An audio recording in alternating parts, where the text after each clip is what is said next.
I was there when he had nothing. It's not the same when I supported him and respected him when he had nothing.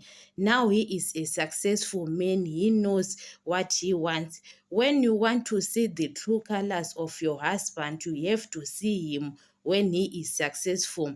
Because sometimes when a person is struggle, other people they can hide their true colors, and he doesn't show you that he doesn't love you, especially when you are supporting him or you are respecting him. At that time he is struggle. Men, they can stay with women they don't love.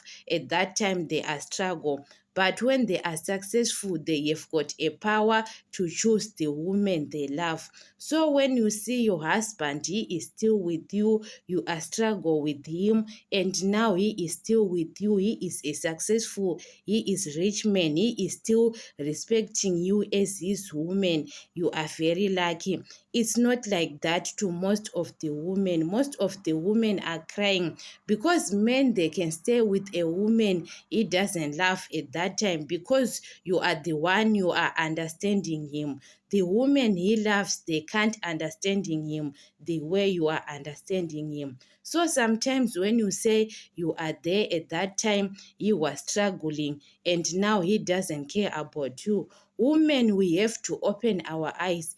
Don't support a man to his business and you are doing nothing. You have to do the same thing to yourself. You have to improve yourself, upgrade yourself. But when you are upgrading a man, you say, I want to upgrade my husband, I want to support him, and you are putting all your money on his business, and his business is successful, he is going to dump you and you have got nothing. Because all the women, we have a hope that my husband or my boyfriend, when he is successful, we are going to enjoy. Sometimes other women are going to enjoy your sweat.